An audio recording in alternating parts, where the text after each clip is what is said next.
nosotros también estamos como que migrando a subculturas. O sea, ya antes lo que era mainstream y la televisión y lo que te pasaban era de cultura general, una cultura popular que nos gustaba a todos. Ahorita somos como más exquisitos, como que no, si a mí me gusta este vaso, yo quiero este vaso así, quiero que todo lo que yo vea sea con este vaso así. Porque puedes. Y no quiero que sea lo popular y lo que tiene todo el mundo. Yo quiero el vaso que a mí me gusta y le gusta a 100 personas más.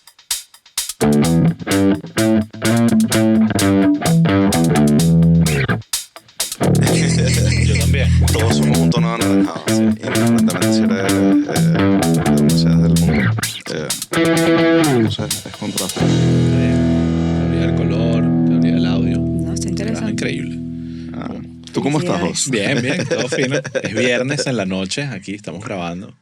Muy contento, ¿verdad? Muy feliz de tener aquí a una invitada muy especial esta noche. Alexandra Colmenares, bienvenida. Bien. ¿Qué más? Gracias por invitarme. ¿Cómo está todo?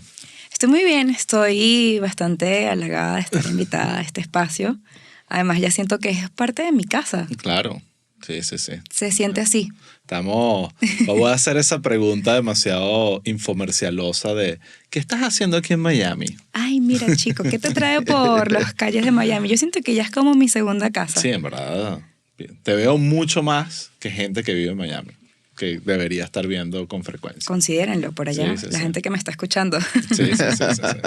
Por acá me trae, no sé, esto ya pasó, pero igualmente Cuéntalo. podemos contarlo. Estuvimos dando un seminario sobre producción de podcast, monetización, muy bueno, se los garantizo. Quedó increíble, la gente salió inspirada y Wow. motivada. Mira, de ahí salieron más de 50 proyectos. Salió la competencia. Yo después me literal. arrepentí. Yo después dije, coño, ya, acabamos de crear a los que nos van a quitar el trabajo. Qué fastidio. No importa. Buenísimo, pero nosotros estamos ahí siempre de la mano de ellos. Sí.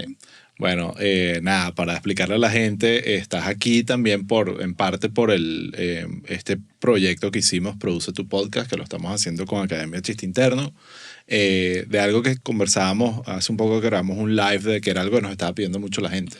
Le estaban escribiendo a Adrián, a mí, y yo me sentía como en el tema de creación y desarrollo. Esa ha sido mi profesión por un buen tiempo. Adrián, por supuesto, con el tema de producción. Pero me acuerdo que un momento dije, mira, nosotros todavía no estamos en ese lugar de decir monetiza y tal. ¿Quién puede ser? Y ahí obviamente salió tu nombre, le escribí a Leo. Mira, ¿qué opinas de esto? Me encanta y tal. Y bueno, Recuerdo todo perfecto. todo fluyó divino. Recuerdo perfecto el día de esta conversación donde Leo estaba ahí, Epa, tú quieres hacer esto, así como es él. Y yo, bueno, si ustedes no tienen ningún inconveniente, pues claro que sí. Bueno, sin saber a lo que me estaba enfrentando. Que fue increíble y ha sido increíble, pero es un compromiso, ¿no?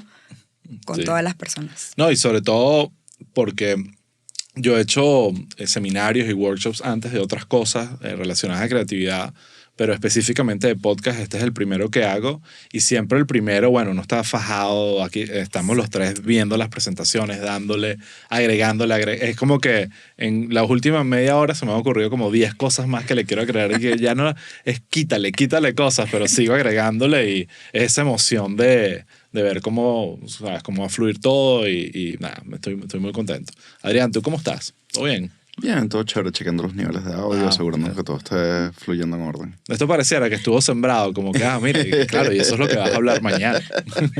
Perfecto, claro. Y yo estoy aquí con mis audífonos, perfecto. Bueno, Pues sí. pero otra cosa que estuviste ya para seguir avanzando la conversación y explicarle a la gente, Alexandra es la gerente general de Escuela de Nada, que es un podcast. Cargo que me puse yo misma, quiero que sepan. Claro, sí. Bueno, que de eso se trata. Si llegaste a poner orden y bueno, vamos a ponernos cargos y roles y poner esto a andar.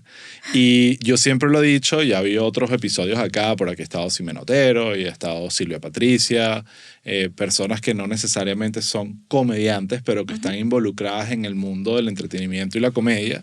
Y es muy fascinante porque es otra perspectiva, otro rol y de cierta manera tan importante como los comediantes porque da estructura, da operación, sentido, coherencia, monetización, todas esas cosas, como digo yo, un adulto. Pues hace falta un adulto en el equipo que le ponga orden a las cosas y que haga que las cosas tengan sentido. Entonces, oye, gracias por decirle adulto. claro. Porque me dicen mamá. Claro. Y yo como que todavía no. O sea, ¿qué rol que tiene tanto compromiso? Claro, un adulto. Me gusta pues, esa forma está como bien. lo llamas. Entonces, bueno, pero una cosa que te quería preguntar antes, ya entraremos en todo el tema de escuela de nada y tu carrera, pero recientemente, otra vez en Miami, hicieron este evento de la arepa más barata de Miami. Y quería preguntarte primero, ¿quién se le ocurrió esa idea y cómo le fue? ¿Sabes? Eso definitivamente se vio como un experimento bien interesante y positivo.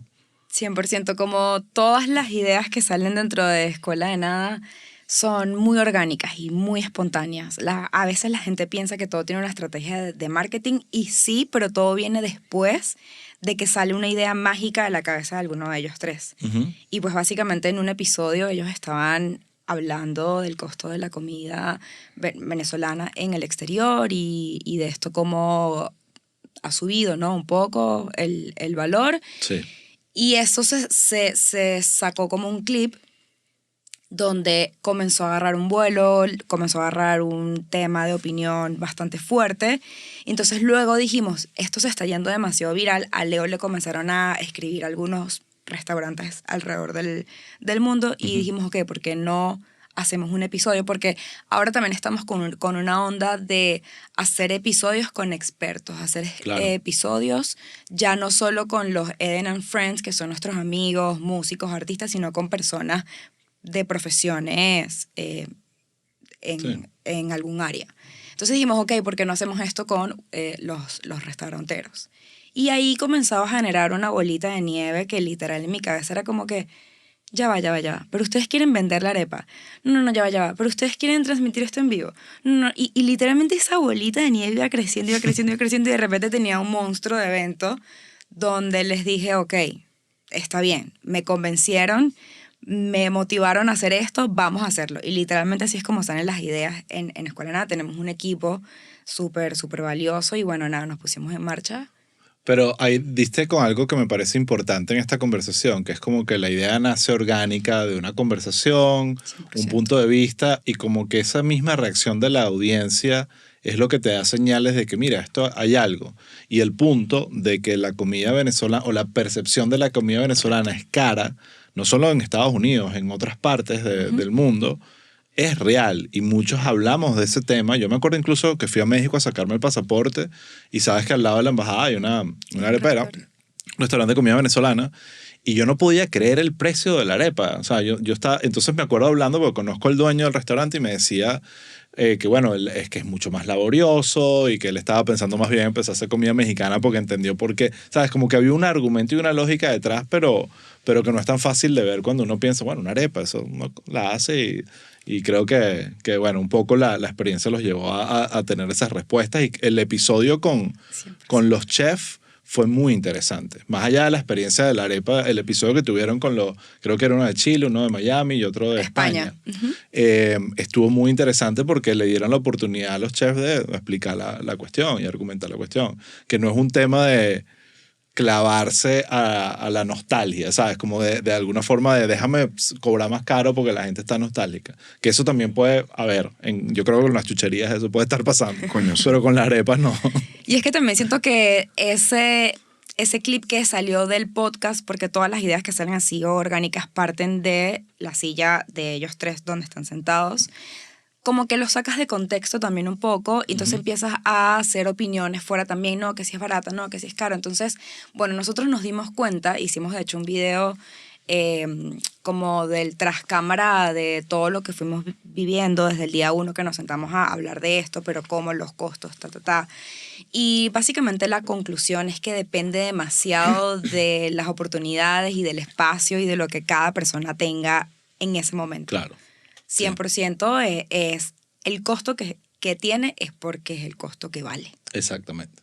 Sí, claro, ellos obviamente quisieran tener más gente y venderlo más barato y hacer más dinero, pero te das cuenta que la cuestión no es tan fácil como... Y creo que de alguna forma eso es el resultado de la experiencia, que hicieron todo este evento, pero el episodio te da esa conclusión de que sí, no es solo una opinión, sino hay una razón del otro lado. Y que lo aprovechamos para fidelizar de otras formas. O sea, Claro. hicimos un evento con una comunidad increíble. ¿Cuánta gente terminaron metiendo en ese Terminamos metiendo 1.600 personas aproximadamente. Humildemente. Humildemente.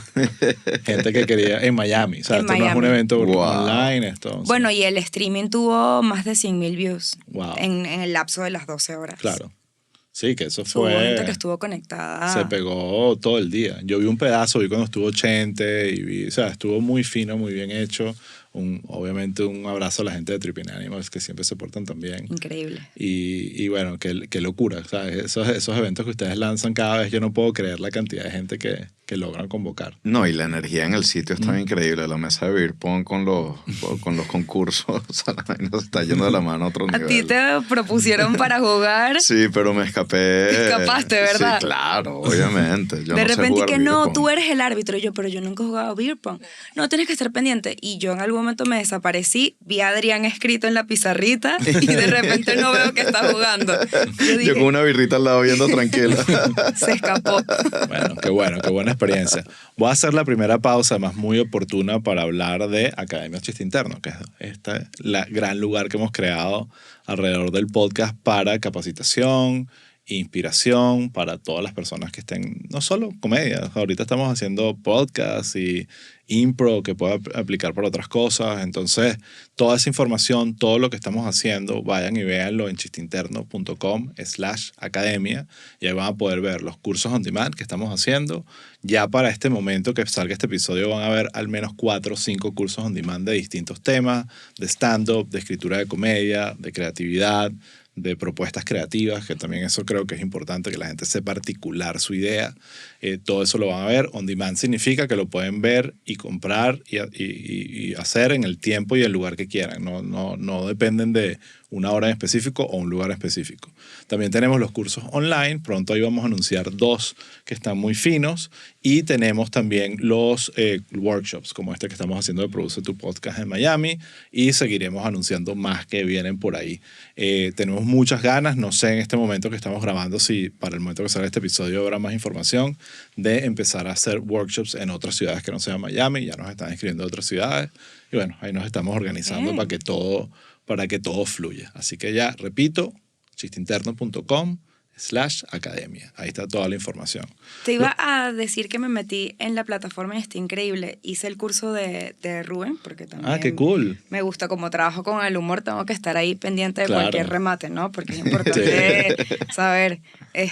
Y me parece que la plataforma está increíble. Está muy cool. Gracias. Es súper fácil. Además, como que le das clic a un video y de repente se acaba ese y si tú quieres pones el otro. O sea, como que no es que tienes que estar ahí clavado, o sea, puedes estar haciendo otra cosa. Sí, lo haces a tu tiempo. Lo haces a un tiempo. Y eso la gente lo aprecia. Y nosotros vemos en los progresos de la gente, hay gente que lo hace en un día, en 2 horas lo hace.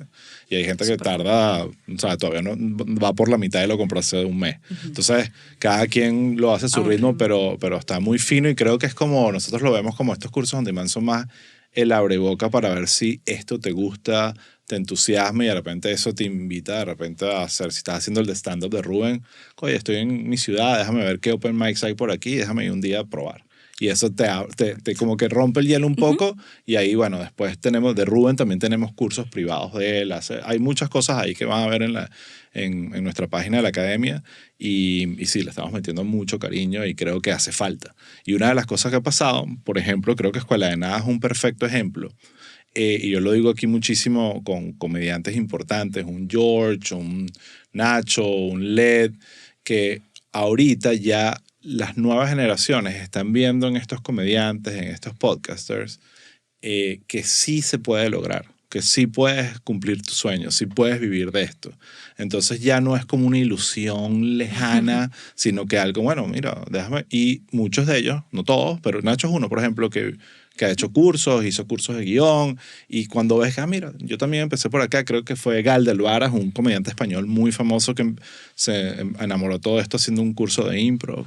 Entonces, creo que definitivamente es un buen punto de partida. Y ya después, obviamente, disciplina y dale duro y sufrir en tarima, que bueno, eso ya no... Eso no lo damos nosotros. No lo damos nosotros, pero sí hacemos nuestros eventicos de vez Claro. en cuando, para hacer shows de comedia. Lo otro importante que quería hablar, nuestro Patreon está increíble. Nuestro Patreon cada vez mejor, le estamos metiendo muchísimo. Bueno, tú eres experta en esto. Hemos aprendido mucho de ustedes. Y bueno, ahí le estamos metiendo a todos los episodios minutos adicionales para ustedes, los que están en Patreon. Y también tenemos nuestro chat de Telegram. Por ahí anunciamos cosas finas y nos tomamos foticos y hacemos los live cuando los programamos. ¿Qué más tenemos en nuestro Patreon, Adrián? Bueno, descuentos para los eventos. Tenemos la transmisión de comediantes en vivo. Exactamente. Y el OnlyFans de Osvaldo. Exactamente, por eso viene en segunda fase del año. Ustedes están monetizando muy bien. Bueno, para que vean, estamos Gracias. tratando. ¿Qué ves ahí que podemos mejorar? Quizás migrar la comunidad directo a Patreon. Sí, eso lo estamos... Centralizarlo todo ahí. Eso lo estamos haciendo ahorita. Sí. Empezamos con Kajabi, pero Kajabi, la naturaleza de Kajabi es para... que se fue que es académica. Los cursos están en Kajabi, toda esa plataforma Kajabi es perfecta para eso, pero para comunidad tipo Patreon, nada como Patreon. Es así de... Entonces, ya lo saben, chicos, vayan a Patreon, escriban Chiste Interno, se suscriban y bueno, si no están suscritos en Escuela de Nada, también aprovechemos la y hagan las dos, ¿ok? ¿Y qué más? Bueno, por supuesto, lo más importante, Astro Studio, el mejor estudio del universo. Qué buen eslogan. Sí, es un buen eslogan para si te llamas Astro Studio. Claro, no para todo el mundo. Si te llamas cualquier vaina estudio y suena como cliché. Sí, suena como mentirita. Suena como una exageración, como decir The Best Pizza en New York. Es como que no está. Pero cuando te llamas Astro y eres el mejor estudio del universo, coño, está perfecto. Partiéndola. Así que ya lo saben, chicos, si están interesados en producir podcasts o también grabar audios, producción de música, todas esas cosas relacionadas a estudios audiovisuales, entren a theastrostudio.com y ahí va a estar listo Adrián esperándolos del otro lado de la computadora para atenderlos. Así que... Ahí chateamos. Ahí chatean, exacto. De todo tipo, incluso si necesitan asesoría de otras cosas, del mercado, de los precios en Miami, ese tipo de cosas, Adrián está ahí para ustedes. Así que bueno, nada, ya. Wrap it up. No hables más de publicidad. Vamos a entrar en detalles. Ale, te quería preguntar un poco sobre tu origen. Claro, aquí no hay de dónde hacías reír a la gente, sino un poco tu origen de producción. ¿Sabes? ¿Dónde está tu interés? ¿Era el mundo del entretenimiento? ¿Era el mundo de la televisión? ¿Cuál fue tu atracción para entrar como en la parte de comunicaciones?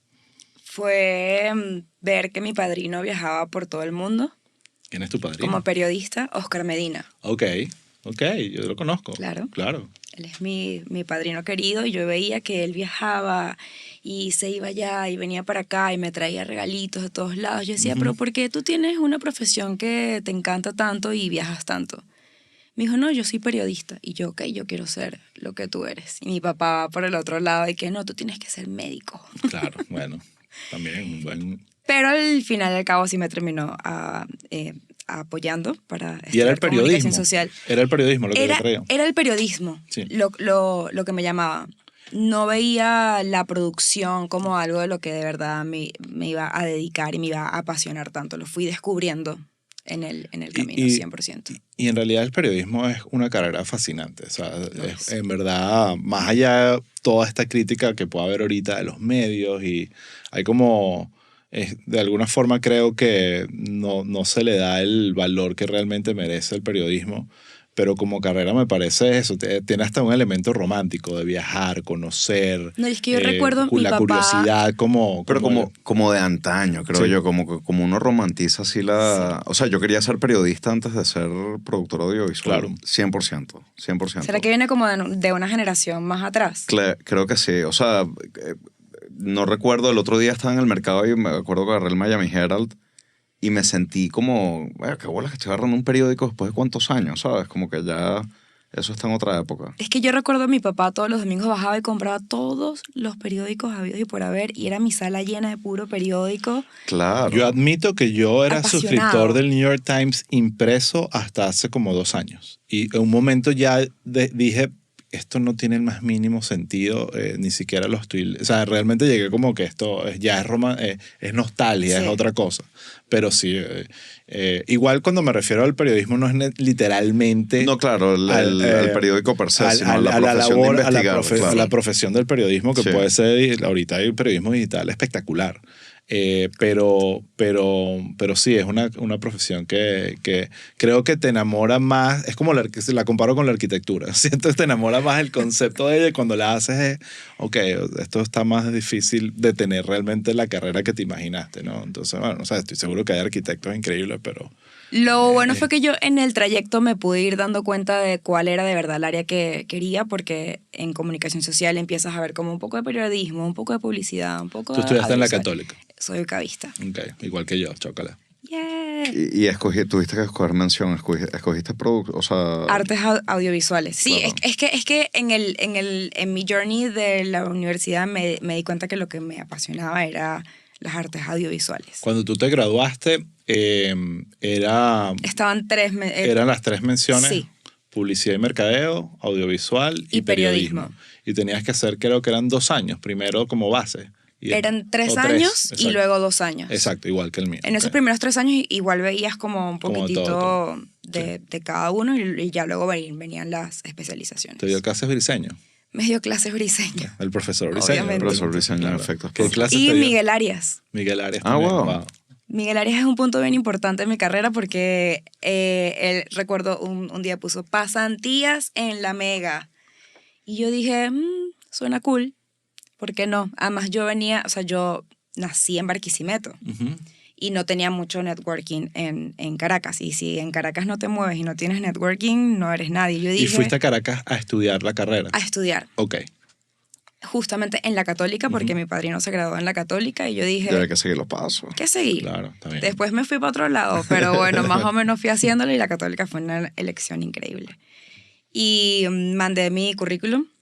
Bueno, ni siquiera currículum, mandé como una cosa ahí, un garabato que tenía a la Mega y me llamaron. Qué Y bueno. empecé haciendo pasantías. Pero ahí mencionas algo que nos pasa a todos, no a todos, pero mucha gente en esa carrera, que de alguna forma se convierte en una carrera de oportunidades. Yo también, yo no quería ser periodista, yo quería ser creativo publicitario de agencia, que lo he dicho varias veces. Yo quería ser el creativo intenso que se ganaba un cane, ¿sabes? Quería ser un comer. Ese era mi concepto de cómo puedo aplicar mi creatividad en algo que haga dinero. No había idea de hacer televisión o series animadas, eso no existía. Pero durante la carrera empezaron a surgir oportunidades de trabajo que me fueron llevando al audiovisual y no a lo publicitario. Y ahí me enamoré de la producción y de la escritura de guión. Y dije, sí, esto también puede hacer dinero. Y la semántica, y te Exacto. ponen unos temas ahí que tú dices, ¿qué? ¿De Entonces, dónde es esto? tan sencillo como una llamada de una pasantía de radio. Dice, Cambia bueno, el- periodismo. sí. Bueno, de repente no necesariamente puede ser esto y ya, pues. Y fue así, ¿no? Fue la radio, fue Literal. un punto de inflexión. Fue una conexión directa. Fue... Es que siento que no hubo vuelta atrás. Desde el día 1 que entré dije, aquí voy a estar un rato. ¿Y entraste a producción o como a un programa, perdón, o a producción general? Entré a un programa como pasante. Entré Vale. a Paga la Tele con Vero y Alex. Y Alex. Qué cool. Wow, qué cool. Wow, qué buen programa para empezar. Fue mi primer programa. Tremendo programa. Ahora, cuéntame esa experiencia, Divertidísimo. porque hay que poner todo en contexto, ¿no? Claro. Estás estudiando en la universidad, probablemente primeros años, porque es una pasantía, asumo. Sí, en el cuarto Tercer, semestre, ok. que creo que es radio. Exacto. En el cuarto semestre. Yo tengo si no un me cuento, equivoco. ya lo he echado, así que no borré la gente, con Briseño y radio, muy cómico. No hay Eh, pausas en radio. Briseño me destruyó en una clase de radio, me mató, merecidamente, por supuesto. Pero bueno, el tema de la radio es que tiene como... No sé, después entramos en esa parte de la analogía con lo del podcast, no me quiero adelantar, pero ¿cómo Sí. fue tu experiencia de entrar a esa radio como muy joven y empezar a ver todos estos talentos que uno escucha? Y es como entrar a un mundo, ¿no? ¿Eso fue ya en las Mercedes o en los Palos Grandes? No, en las Mercedes, cuando todavía claro. estaban en el edificio las Mercedes, que compartían como con BC Medios y creo que otra gente que no recuerdo. Y fue, obviamente era como que, wow, ¿qué es esto? Hay una cabina de grabación y te ponen unos audífonos y grabas y haces voces y creas un empaque. Claro, al principio, la primera tarea que te ponen cuando llegas a hacer pasantías, ¿qué es? Café. Hacer café. Claro. O sea, clásica. Claro. Entonces como que tú querías comenzar a tocar todas las cositas y como que descubrir, porque era literalmente un mundo completamente nuevo. Tú en la universidad sí tenías como que tu estudio, tu cabina, súper cool, pero ya cuando estás ahí como con los personajes reales en la acción, era realmente fascinante descubrir todo ese mundo nuevo y cómo de ahí sale y lo escuchas en otros lugares. Era realmente increíble. Sí, pero todo eso llevó un proceso, porque primero era el café. Claro, claro, pero mientras estabas haciendo el café estaban esas antenas prendidas percibiendo muchas cosas. Sí. Después el guión. Exacto. El guión. Y yo me acuerdo, una de las cosas, yo nunca trabajé en radio, pero fui mucho a radio, a hacer entrevistas y tal, cuando estaba haciendo el Chihuire y la presidencial, iba muchísimo, me invitaban mucho. Y una de las cosas que me impresionaba era la diferencia entre cuando uno tiene la experiencia de escuchar radio en el carro y estás viendo a esta gente hablar y decir todas estas cosas y está tan full de audio, no hay pausas, no hay nada, y vas a la cabina y es todo, la voz es todo en ese ritmo, pero la visual ellos están diciendo cosas, están viendo el teléfono, es como que... Entra alguien y saluda. Es como una cuestión que te dices, no, mira, es que aquí hay como 7 capas más de cosas pasando que la audiencia ni se está enterando porque obviamente no lo ve. Y eso me parecía siempre súper fascinante. O sea, me parecía como una vaina como muy particular de la radio. Yo me divertía demasiado en la radio. Sí. Entonces, estuviste a apagar la tele. Estuve en Apaga la Tele. ¿Y cómo funcionó ese? ¿Cuánto tiempo estuviste en la Mega? En la Mega, como 3 años. Así que te dio tiempo, no Mucho. solo fueron pasantías, creciste en la radio. Sí, después de Apagar la Tele se presentó una oportunidad ya de asistencia de producción, o sea, ya estaba contratada, ya me pagaban porque como pasante no percibía ingresos Claro. y estuvo bien, uno tiene que empezar siempre aprendiendo. Y luego tuve una oportunidad y me contrataron de asistente de producción para De Nuevo en la Mañana. Okay. Ahí estaba con Chatén, con Miguel Arias y con Guillermo. Guille, por favor, el argentino, perdóname, Guille. Sí. Para mí Guille Guillermo siempre Díaz. va a ser el de Qué Locura. O sea, no era Qué Locura, él salía en una cámara escondida. Él hacía un personaje en una cámara escondida. ¿En serio? Claro. Ah, wow. Él hacía un personaje arrechísimo en una cámara escondida. Me acuerdo que cuando lo conocí era totalmente lo contrario de lo que me lo esperaba. O sea, como que había hecho una imagen en la cabeza como en ese momento que aparte no teníamos contacto con los argentinos. Te imaginabas como, no sé, el típico presentador de televisión y llegas y es Miguel. Miguel, no, perdón. Guillermo. Sí. Y que, coño, bueno, es para Guille. Sí. Ahí estuvo bien, fue bastante retador el tema de pararme todos los días tan temprano, un horario que de verdad admiro a todas las personas que lo siguen haciendo porque no está nada bien. Yo nunca hubiese aceptado, yo digo, yo soy la persona que nunca hubiese hecho un programa de radio en la mañana. Es una locura. Nunca, no pude, o sea, esos cuentos de Chatén y Erika despertándose que sea a las 3 de la mañana, después de rumbear, es como una... No terminas de recuperar las horas de sueño nunca. Sí, no. Es muy duro, pero bueno, hay gente que realmente está escuchándote a esa hora porque la vida sigue. Sí. Ahí estuve creo que un par de meses, no llegué al año, hasta que se presentó la oportunidad de pasar a la producción de Calma Pueblo. Wow. El programa tenía un mes, creo que había iniciado, y entré yo a ver lo que iba a ser ese monstruo que luego se convirtió en un súper proyecto de radio, bueno, donde hacíamos campañas súper innovadoras y estuve un rato con ellos. Los talentos de ese show, el nombre, yo siempre lo digo, siempre fui muy fan del nombre. Sí. O sea, y mucha gente lo recuerda como uno de esos programas top de radio. Sí. Pero qué intensidad, ¿no? Trabajar en ese contexto, no solo por los choques de personalidades, sino por el contexto del país, todo lo que estaba pasando. O sea. No, sino también porque cambios de producción. Cuando yo entré, el programa estaba al mediodía, estaba con Alex, antes de que creo que emigrara, estaba Alex, Vero y Manuel. Luego cambió de horario a la noche y ahí creo que entró José y hasta que finalmente nos pasaron al horario de la mañana. O sea, dimos vueltas por todos lados, entonces esa también forma de nosotros adaptarnos y poder escoger un horario donde caláramos mejor fue también un proceso bastante largo. Ahora, te quiero preguntar, porque yo aquí lo digo mucho, el tema de la radio como escuela, como medio de comunicación, tiene unas características muy particulares y muy especiales. Y una de las cosas que yo siento es que todas las personas que yo conozco que pasaron por la radio, tanto como talento, como producción, es como que adquieren unos superpoderes de producción. Porque entienden el tema de la rapidez, del ritmo. Es como que los guiones salen rápido. Es como que yo venía de o sea, Plop estaba en otro ritmo. Nosotros estábamos haciendo y que una animación. Esto va a tardar 3 meses en que lo veas, tranquilo. Aquí la impresora empezó a imprimir. Eso pasa. No. Sí. Esto es lo mejor que pudo haber pasado en un podcast, que una impresora empezó a escupir hojas. ¿Este estudio está embrujado? Sí. Porque saben que en la casa de escuela de nada está embrujado. Puede que... ver, por favor, déjame ver qué imprimió. Quiero leer qué imprimió. Y sigue imprimiendo. Sí, claro. No va a parar. Esto queda, ok, no se puede editar. Es el guión. Llueven hojas. Deja de imprimir guiones. O sea, ya yo tengo el guión aquí. Yo tengo el guión aquí. Ok. Bueno, vamos a simular que esto no está pasando, ¿ok? Qué épico ya. Se acabó. No, todavía le queda. No, ya. No, sí, todavía le queda. Wow. Me hubiese encantado que Adrián tuviese una cámara en este momento para que vieran la Claro que la lluvia. tengo. Ah, sí tienes. Ok. Todo esto quedó grabado. Lo que quiero saber es que estás imprimiendo. El guión. El guión. Ok, perfecto. Bueno, gracias, Kat. No lo tenía. Ya lo Mira, tengo. Kat, ese botón que dice imprimir, no le des. O puede que esté embrujada este estudio, no lo sabemos. Mira, estábamos hablando de la radio antes de que la impresora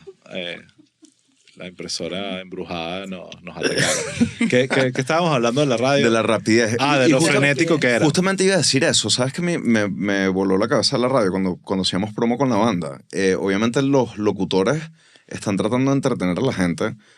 No te quieren dar ni un espacio. No es que no te lo quieran dar, pero es que también están como que en ese juego de no te vayas a quedar callado, coño, tu Exacto, madre. lo que no quieren dejar es que tú produzcas un silencio. Exactamente. Y tú tienes que de alguna manera meter ahí la promoción que estás haciendo ese fin de semana que tienes un show, la canción nueva que sacaste, echaba ahí un ratito. Y, coño, yo creo que a ti también te debe haber pasado, pues, que te afilaste con tu dicción. Pues es como Claro. que, bueno, tengo que venir a decir esto. No, y entender que son 3 momentos máximo que Sí. vas a tener en la radio. Ajá. Si vas a a veces yo me lanzaba que si hora para la radio, para estar ahí esperando 1 hora más para entrar, después 5 minutos en la vaina y después ya se acabó. Era parte y es parte de lo que los podcasts traen a decir, mira, no tiene que ser así, pues no tenemos que estar corriendo. Claro, pero es que ahí solamente tenías una herramienta que era la voz. Claro. Y si no te comunicabas o te expresabas, ese silencio Es que yo te siento... cambiaban. O sea, switch a la siguiente. Claro. Tal si cual. no escucho nada, me voy. Chatén lo explica muy bien cuando viene. Él explica el tema del silencio. Lo explica de una manera, lo articula muy bien. Y es casi como que la gente de radio, tanto los productores como los locutores, es como que si el silencio los hubiese traumatizado en una guerra, en la guerra de Vietnam, y tienen ese trauma del silencio. Entonces no pueden dejar ningún drop, nada. Es como, ¿verdad? Que es muy distinto a un podcast. Aquí no, bueno, de repente nos quedamos callados por la impresora y nada, no pasa No hay nada. Pues. apuro. Pero sí había... Ahora, tú... Obviamente viene de una verdad, ¿no? Que es que la gente, si está callado, lo cambia. Pero es tan verdad así de que la gente y que... No habló por medio segundo, no me gusta. No, yo creo que no. A ver, no, Yo eso creo no que es también así. había como una idea de el miedo, el tema de los ratings, ¿no? Que venían con los ratings, no sé qué y tal. Podría asumir que quedarte callado por medio segundo podía afectar eso, pero yo no sé qué tanto... Yo tampoco creo. Yo Sí, creo creo que que más es un bien al mito. final era como que miedo a decir cualquier vaina, ¿no? Sí. O sea, refiriéndome al contexto país. No, porque es que pasa en cualquier parte del mundo. La radio aquí en Estados Unidos también. Un personaje como Howard Stern en su época era frenético. ¿Sabes? Es que la radio aquí, en todos lados, es mucho de efectos de sonido. Es como José Rafael Show, el instant replay, efectos de sonido, una explosión, unas risas, ¿sabes? Y tú ves muchas personas como José, que pasó por radio, Alex, que todavía tienen su vaina ahí, están como acostumbrados a... Es un constante estímulo Es como no auditivo. quieren el silencio. ¿Sabes? No, exacto, es un constante estímulo auditivo. Estás ahí pegado a que tal cual algo te esté moviendo, porque además quiero sumar a lo que estabas diciendo de que sí llevábamos como una rapidez de que no lo había visto como un beneficio de una superproducción, pero tienes razón de que todo era muy rápido y es que había una comunicación visual también súper importante. Claro, ahí nadie te está viendo. Entonces la comunicación visual y lo que estás haciendo era súper importante para poder pasar de una cosa a otra. Sí. Y para evitar esos momentos de silencio. ¿Y ahora qué hacemos? ¿Y qué canción viene? ¿Y cuál es el guión? ¿Y la publicidad? ¿Y no lo imprimiste? ¿Y dónde claro, está? Se comunicaba mucho por escrito con papeles y pizarritas y vaina.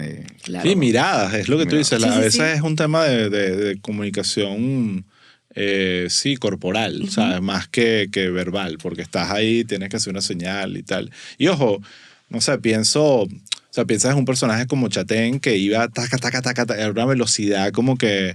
Pero de repente tenías a alguien como César Miguel que iba a otra velocidad, a otro ritmo, pero igual el silencio era algo que tampoco existía. O Iván Locha. Exacto. Yo era demasiado fan de Iván Locha. Otro. Entonces eso... Increíble. Pero volviendo al tema de la escuela de la radio, es que siento que te enseña mucho a entretener, justamente por eso, de que el constante estímulo, como dices tú, pero también a escribir rápido, de alguna forma, esto puede sonar medio negativo, pero no lo es, el contenido desechable, es lo de hoy, vamos a hablar de lo de hoy, ok, ya esto pasó, ahora mañana es lo de mañana, y vas y es como una maquila de contenido que no para. Bueno, y darle la vuelta al contenido de actualidad también, coño, claro. Que necesita como una chispa bien... Claro, porque te pasaba que, por ejemplo, venías tú cuando estaba en Apagar la Tele, el programa que estaba antes hablaba de las mismas noticias que luego tú venías a hablar, entonces siempre era como que darle esa autenticidad desde el otro locutor que te está contando algo parecido, ¿no? O sea, como que sí, a veces nos chocábamos con el tema del contenido porque las noticias son las mismas. Claro. Y hay programas cada hora. Y eso era una realidad, o sea, como que cada quien tenía que darle su propio plus. Y después el otro elemento, no en todos los programas de radio, pero en muchos, creo que todos los que mencionaste eran así, el elemento diario. O sea, esto no es que si, chiste interno, que si un episodio o 2 episodios a la semana. Esto es todos los días, para adelante, o sea, 5 veces a la semana mínimo. Y eso también requiere una y un trabajo de preproducción, porque no todo era las 2 horas del programa, sino todo lo que se hace para... Claro, para esos programas. Que yo siempre digo, irónicamente, todo ese trabajo un poco está hecho para hacerte creer que ellos llegan ahí y empiezan a hablar y todo fluye normal. Como que aquí no hubo tanta preparación, esa sensación de que simplemente el talento... Es así, llegaron y empezaron a hablar, qué casualidad que tiene. Y uno no sabe todo el trabajón que hubo para que ellos tengan los bullet points, la publicidad, todas las cosas que tienen que leer, todo ese orden, que el técnico de audio sepa ya que ahorita hay que ponchar para comerciales. Es una coreografía, es una coreografía. Y eso creo que de ahí sale muchísima gente preparada porque es raro que hayan ritmos más frenéticos que ese. De repente la televisión, y depende. Y depende de los canales, pero de resto, si vas a hacer un podcast o si vas a hacer, no sé, ficción, otras cosas, son otros ritmos, no tienen esa naturaleza. Creo que estoy extrañando un poquito los días de la radio ahorita, recordándolo. Bueno, pero ahora voy a otro punto que creo que conecta con eso que acabas de decir. Y lo vamos a hablar, lo voy a mencionar un poco en el workshop que estamos haciendo, que es que al final... Lo más cercano como medio a un podcast para mí es la radio. Porque a pesar de que el podcast ya tiene el elemento visual, el video, no todos, pero hay muchos podcasts que uno lo ve y lo ve en su televisión o en su teléfono, lo que sea. Realmente los podcasts por su naturaleza en su mayoría funcionan si los escuchas, sin necesidad de verlos. Y entonces ya generan un elemento de compañía.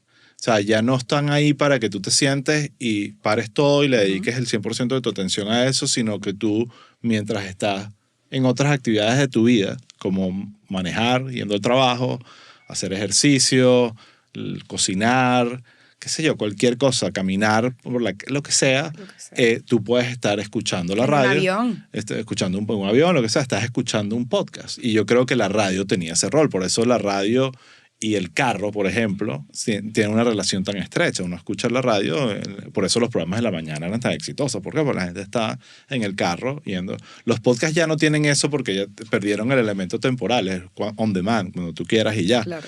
Pero no perdieron el elemento de ser compañía. Y yo creo que en ese sentido hay mucha similitud entre la radio y los podcasts. Y que cuando empezaron todo el boom de los podcasts había una libertad como en la censura y en lo que decías y cómo opinabas y cómo te expresabas. Y ya ahorita, bueno, obviamente al ser un contenido que todas las personas tenemos acceso y de muchas edades, pues obviamente hay muchas más, digamos, limitantes y políticas para lo que se dice y lo que se hace con el podcast. Ya es mainstream. Yo me acuerdo cuando yo fui a la universidad hace ya como 20 y pico de años. Nos vendían internet, que tenía mainstream media, ¿sabes? Como televisión y prensa escrita y todas esas cosas que ahorita son una reliquia. Y estos medios alternativos como internet, y yo me acuerdo de profesores diciendo, en el futuro esto va, dicen que incluso un día va a pasar a la televisión, y ahorita uno está ahí que, Dios mío, o sea, y es eso, ahorita ya internet es el mainstream, aunque se busquen términos como justamente mainstream media para apuntar a medios más. Yo creo que el término legacy media tiene como más sentido, que son los que tienen muchos años y ya son como unos dinosaurios andantes. Pero en general ya internet es en todo sentido, en dinero que produce, audiencias que generan, ya es lo más importante. Y ¿sabes por qué también pienso que es eso? Porque nosotros también estamos como que migrando a subculturas. O sea, ya antes lo que era mainstream y la televisión y lo que te pasaban era de cultura general, una cultura popular que nos gustaba a todos. Ahorita somos como más exquisitos, como que no, si a mí me gusta este vaso, yo quiero este vaso así, quiero que todo lo que yo vea sea con este vaso así. Porque puedes. Y no quiero que sea lo popular y lo que tiene todo el mundo. Yo quiero el vaso que a mí me gusta y le gusta a 100 personas más. Exacto, el nicho. El nicho, exacto. Es así. Yo, ya que esto va a salir mucho después del workshop, yo hablo un poquito en el workshop, uso el ejemplo de Walter Cronkite, que es un periodista famosísimo, obviamente fallecido hace muchos años ya, aquí en Estados Unidos, porque él era como el host de noticias más importante de Estados Unidos. Y era básicamente la única voz que había. O sea, cuando había noticiero en la noche, todo Estados Unidos prendía la tele y veía a Walter Cronkite. Así de popular, ¿no? Sí de popular y era tampoco... Bueno, la única opción. La única opción. Habían otros canales, eran 2 o 3 canales, pero él era la opción. No había más opciones. Y las otras opciones que había no eran tan interesantes. Era él. Entonces Walter Cronkite fue el que le dijo a todos los americanos cuando mataron a Kennedy. Fue el que le dijo a todos los americanos cuando el hombre llegó a la luna. Fue el que le dijo a todos los americanos cuando mataron a Martin Luther King. O sea, estuvo ahí diciéndole verdades o noticias a todo el país, una persona. Entonces, era muy fácil que todo el mundo se uniese en la verdad fuese una. Entonces, claro, podría alguien decirte, bueno, y si Walter Cronkite estaba diciendo mentira, sí, todo el mundo se le iba a creer. O sea, obviamente, lo que yo argumento es que en ese momento era tan claro el poder que tenía él y el canal que eso de alguna forma le generaba una responsabilidad de tener un rigor periodístico súper impecable. Y no era un tipo que estaba opinando ni lanzando teorías y que bueno, a mí me contaron y tal, yo hice my own research o qué sé yo, como ahorita uno escucha, sino un tipo que estaba sumamente a la altura de la responsabilidad. Claro, pero eso es el lado de las noticias. Por el lado del entretenimiento, yo entiendo lo que tú estás diciendo, Ale, que refiriéndose a la responsabilidad o lo que tú estás tratando de hacer con tu contenido, que es que, coño, estás pandering a todo un país. O sea, le estás entreteniendo a todo un país. Tienes que tener un segmento para la abuelita, tienes que tener un segmento para los chamos, que el papá también se entretenga. Y obviamente ahorita... Y también quiero cuestionar eso de que el mainstream es el internet, diría en Estados Unidos o en Europa, pero no sé si en la mayoría del mundo. Yo creo que la mayoría del mundo todavía sigue dependiendo de como que la señal de pocos canales locales Sí. Por ejemplo, Venezuela es un ejemplo de eso, ¿sabes? O argumentaría... Sí, pero igual siguen teniendo mucho menos influencia que antes. Así de también lo sencillo. creo. Sí, pero ¿tú crees que la mayoría del país tiene influencia de Internet? Siento que tienen la opción y el punto que voy, antes era Walter Cronkite o nada. Ahorita yo puedo elegir, después llega cable y dices, ok, en vez de 4 canales tengo 40 o 100. Entonces ahora hay un canal de música y hay un canal para jóvenes y para viejos y para religiones y para comida. Y ahorita obviamente Internet es nicho del nicho del nicho del nicho. Yo estoy claro de lo que estás diciendo y, por ejemplo, que si Argentina probablemente puede ser el mejor ejemplo de eso. ¿Sabes? En Argentina hay un boom de canales de streaming tipo Connector House que derrotó totalmente a los medios tradicionales. Pero mi punto es que yo creo que a lo que ustedes se refieren como el mainstream siendo el Internet, creo que sucede más en el primer mundo todavía. Yo argumentaría que hoy, 2025, todavía la mayoría del planeta sigue...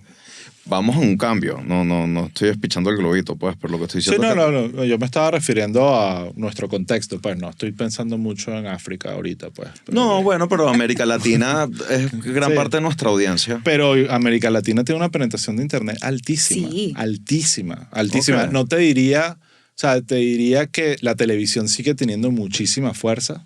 O sea, yo lo estoy viendo ahorita. Estoy haciendo unas cosas en Puerto Rico y veo como Internet tiene mucho más efecto que un canal de televisión abierto que estamos pagándole muchísimo dinero. Okay. Entonces, el tema, mi punto justamente ahorita es el quiebre. No es que quién es el más o el menos, sino que ahorita están todas las opciones. Ya. Pero entiendo que hay sus variables, porque por ejemplo México es un mercado único. Sí. Y México, la televisión sigue siendo monstruosa, un monstruo gigante, pero también hay plataformas digitales monstruosas. Como que México... Hay mercado para todos porque somos muchos los que vivimos allá. Sí. Y yo iba un poco más también con el tema de ese concepto de la verdad. Antes era como más claro y bueno, lo que dice este tipo es ahorita es, bueno, no, yo opino lo que ese tipo, bueno, no, yo opino lo que dijo esta. Y entonces todo está quebrado, pero ahí justamente está la oportunidad para cosas como este podcast o Escuela de Nada aparezcan y digan, aquí estamos nosotros y genere relevancia, porque de repente antes sí se podía, pero nunca llegaba a ningún lado, porque solo habían 2 o 3 lugares donde realmente se podía escalar a algo más grande. Entonces, eso es una gran diferencia para mí. Y que además siento que tú buscas este contenido, ya sea porque el algoritmo te lo recomendó, ya sea porque tú buscaste en el canal de YouTube Chiste Interno, pero la televisión estaba ahí, tú estabas, era... Sí. Y, ojo, y lo que dice Adrián, la televisión en un momento dice, ok, hay que segmentar. Pero como sigue siendo la programación de la televisión, igual que la radio, es lineal, es decir, no es que puedes tener varias cosas al mismo tiempo en tu canal. Tú tienes que elegir, bueno, entonces, sabes que las mañanas se las voy a dedicar a los niños porque están en colegio, o sea, llegaron del colegio, entonces mañana alegre despertar o qué sé yo, ¿no? Se llamaba. Después del mediodía y tal, a las señoras y la novela y tal, porque bueno, las amas de casa, entonces empezaron a segmentar y así es que empezaron a generar las telenovelas y los eventos deportivos y los late shows para tratar de atacar distintos segmentos dependiendo de conductas de consumidor. Al final es muy marketing. Es bueno, los hombres se quedan hasta noche viendo sus juegos, entonces vamos a poner los juegos en la noche. Pero después hay otro tema interesante que era la intervención del Estado. O sea, por ejemplo, en cualquier país, no en cualquiera, pero en la mayoría, ¿Tú estás refiriendo a la cadena, mi pana? No. Yo también pensé medio toque. No, porque, bueno, el punto de que el Estado como el dueño de las señales, ¿sabes? Cuando tú tienes la señal de señales abiertas, los Estados son dueños de ellas, no los gobiernos ni los privados. Entonces, ellos le dan concesiones a privados para que puedan explotar esa señal.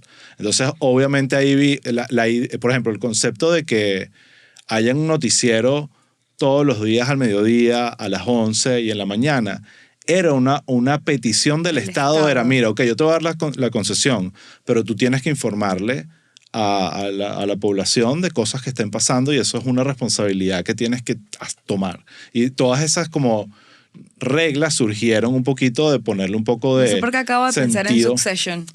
Bueno, ¿Cómo que qué? eso así fue que se desvirtuó todo. Algo tipo... ¿Quién ganó las elecciones?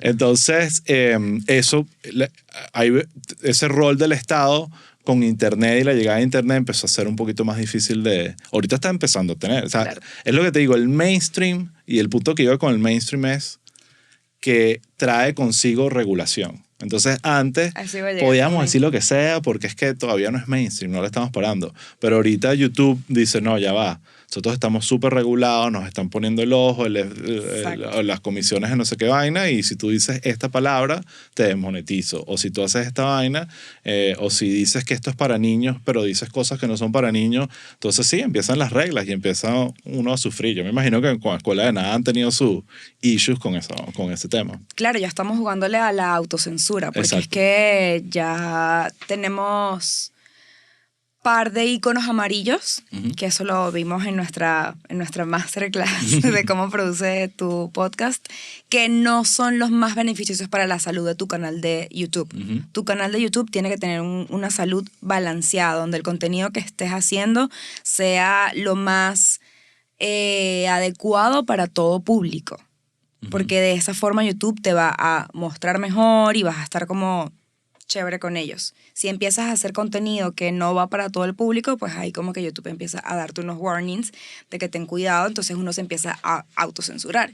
Claro. Y viene Y ahí viene el tema, vuelvo al tema en esta proyección de evolución de los medios, cuando llega el cable, que yo creo que es como la versión de la generación X de toda esta conversación, que es, ok, vamos a subdividir esto en canales temáticos, pero empezaron a ofrecer programación hipercensurable, pornografía, esas cosas, pero estructurada. Entonces tú tenías que pagar, habían formas de llegar a cosas, porque al final hay este cierto tema de, bueno, si es privado y tú lo estás pagando, puedes acceder a él. Y yo creo que eventualmente las plataformas también van a empezar a entender ese tipo de cosas, que mira, si yo hago esto para ciertas personas y yo quiero decir todas las groserías y obviamente entendiendo mensajes de odio y todas las cosas que evidentemente no caben en ningún tipo de lugar, pero sí cosas que de repente sí sean como para que pasa ahorita con la plataforma de YouTube, que tú dices, esto es censurable porque YouTube quiere, pero mi audiencia podría perfectamente tolerar esto. Y hay formas de expresarse diferente en cada plataforma y en cada comunidad. Por ejemplo, hay palabras que uno usa, marico. Sí. Y lo saca de contexto completamente la plataforma. Para un venezolano eso es una muletilla. Sí. Claro. Es un issue para nosotros. Sí. Y entonces, o sea, es súper fuerte porque no estamos siendo ofensivos. Quizás la expresión viene de algo ofensivo, pero ya se usa para llamar a alguien, mira. Sí, es casi una muletilla. Exactamente. Y pasa muchísimo. Pero empieza, incluso ahorita le iba a decir, no voy a decir esa palabra. No, yo lo dije, perdónenme. Pero otra que pensé que pasa mucho que, no lo voy a decir, pero voy a hacer la historia de en fútbol, creo que fue Cavani o uno de estos jugadores le dijo la palabra a otro jugador, porque en Sudamérica en general es como casi que de cariño y allá es lo más racista que puedes decir. Y lo multaron a él y fue toda una vaina y es igual acá. Es como una de las cosas que tú dices, esta palabra no la puedo decir, aunque yo sé que en el contexto y en este grupo, incluso en la mayoría de la audiencia que está viendo mi podcast, lo van a tomar totalmente normal porque en nuestro contexto normal, pero YouTube no tiene todavía el nivel. Ojalá la inteligencia artificial empiece yo de que no, mira, venezolano, ellos sí pueden decir eso, pero no estamos ahí. Y lo más difícil de este tipo de censura automatizada de YouTube es que no hay forma de... O sea, sí hay, pero una vez te meten ese strike es muy difícil combatirla. Sí, porque pierdes como la confianza de la plataforma. Ya como, o sea, como que vuelvan a confiar en ti, que el bot vuelva a confiar en ti. Tienes que comenzar a poner puros elefantitos bonitos y ositos y cositas lindas que la plataforma reconozca como que contenido sano para que luego ellos puedan volver a confiar en ti. Claro. Es una relación amor y odio, se los digo. O sea, con YouTube tú vas, él te quiere tal y de repente dices algo que no le gustó, entonces viene, entonces rompes esa relación y tienes que volverla a crear y ahí vas. ¿Sabes qué recuerdo yo? La primera vez que puse a monetizar un video y me dijo, ¿sabes que te lo voy a monetizar una vez? Tienes un buen récord. Fue como que, ¿qué no lo vas a chequear? ¿Qué? fue Cuidado, como que, si no sí. llenaste bien tu encuesta. No, yo lleno bien, no, yo soy bien fastidioso, Ok, lo tenemos te ahí vale. en el pietaje. Pero fue como que, wow, o sea, en verdad es un tema muy gringo de tu palabra y tu récord, ¿sabes? Como que cómo te has portado y en base a eso te quito privilegios, pues. Sí. Esto Sí. lo hablaremos mejor En el workshop. en el workshop que van a ver pronto. Ahora, te quería preguntar, volviendo un poquito a tu historia. Estás en la radio, estás haciendo radio, estás contenta.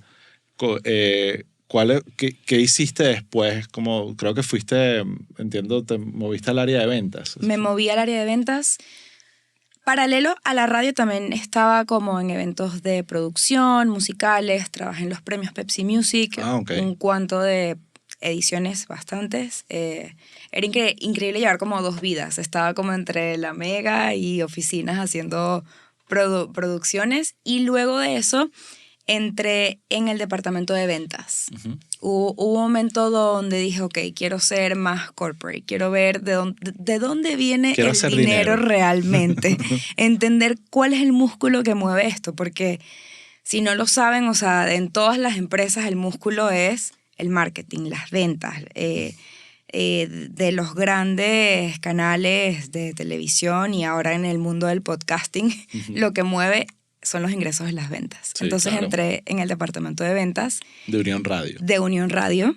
Que tiene la específicamente. Mega y tenía otros Exacto. canales. Yo seguía trabajando para la Mega, lo cual era perfecto porque me conocía todos los programas que tenía que vender y pues era súper cómodo y ahí fui entendiendo cuál era como el business. ¿Y era de ese lado. simplemente otro departamento o era otra compañía? ¿Cómo así? O sea, cuando sales de la Mega a Unión Radio, al departamento de ventas. Me contrata, sí, es como me contrata Unión Radio, porque Ok. antes estaba como por la Mega. Sí, o sea, son como entes administrativos diferentes, Ok. por decirlo así. Ok. ¿Y cuánto tiempo estuviste ahí? O sea, ¿cómo fue esa experiencia? Ahí estuve un año trabajando, fue una experiencia... no era tanto lo mío porque eran muchos números y yo no soy una persona de tantos números y además no solo los números, sino como el tema de relacionarte y de tener que ir a los eventos y conocer al cliente y conocer a la marca y conversar. Es todo un tema de charming, tienes que estar ahí como encantando, ¿no? Para Claro. que luego puedas llegar a una conversión y que puedas lograr a la venta y cerrar. Entonces, no sé si las ventas sea lo mío, pero aprendí, eso sí les digo, un montón y creo que todo eso que viví ahí y todo el manejo de presupuestos, de tarifas, Uh-huh. lo estoy aplicando en lo que estoy haciendo el día de hoy en Escuela de Nada. Qué cool, qué cool. Bueno, voy a hacer otra pausita rápido para hablar de nuestro hermoso canal de YouTube, justamente, que se porta tan bien con nosotros. YouTube sigue portándote bien. Lo queremos. Te queremos, hacemos todo bien. Adrián hace las encuestas correctamente, nos censuramos, todas las cosas que tú necesitas para querernos. Y en verdad yo amo YouTube. Yo, ¿sabes? Como consumidor, me encanta la plataforma y creo que de todas las plataformas que usamos para promocionar este podcast y para, ¿sabes? Del ecosistema del podcast es por lejos mi ¿Y han visto favorito. todas las herramientas que está teniendo ahorita? No. Ok, se las cuento después. Cuéntanos, sí. Bueno, siempre estoy explorando cosas, pero no sé, sí. Yo siempre digo, sé como el 5% Tiene de el todo. YouTube Brand Connect. Ok. ¿Lo han visto? No. No sé si está disponible para todos, pero creo que está como que comenzando en algunos creadores. Uh-huh. Y básicamente es un plugin que tiene la plataforma donde puedes gestionar campañas y Ok. a través de ahí las marcas pueden buscarte y contactarte directamente. Oh, qué Supongamos marcas muy grandes, a través de YouTube se contacta contigo y cierran un acuerdo para que todo se haga directamente en la plataforma. Todo, qué bueno. Es que O sea, es increíble como una cómo ha forma de avanzado. conectar a la marca con el creador, pero ya YouTube tiene un montón de networking creado que quizás Claro. un creador solito no puede llegarle. Sí. Claro. No, y probablemente también van a recurrir mucho a la data para también indicar, mira, estos son los podcasts que Te tú genera deberías... Claro. como un kit, una versión muy resumida, pero dentro del Brand Connect te descargas como que una pestaña donde está todo tu kit de medios, donde sale tus visualizaciones, tus impresiones y todo lo que necesitas compartir. Sí, en verdad es increíble. Yo que he usado YouTube, te lo juro, desde 2007. Nosotros en 2006 empezamos a usar YouTube. Hace años. Y yo me acuerdo que era tan básico como que una cuestión para subir los videos y ya, no había mucha métrica, olvídate de No había ads, like. no había, creo que sí, posiblemente, No, o probablemente creo que no. no. Pero era excesivamente, era increíble, era excesivamente, pero excesivamente básico y sobre todo en la parte de monetización, métricas, mucha gente decía, ustedes monetizaban Isla, es que ni se podía, ni que quisiéramos, no había una forma de tú conectarlo y poner tu cuenta bancaria, porque nada, eso no existía. Entonces, más bien me llama mucho la atención todo lo que viene, ¿sabes? Porque en verdad se ve como que, igual Patreon ha evolucionado muchísimo desde la primera vez que yo lo usé a lo que estoy viendo ahorita.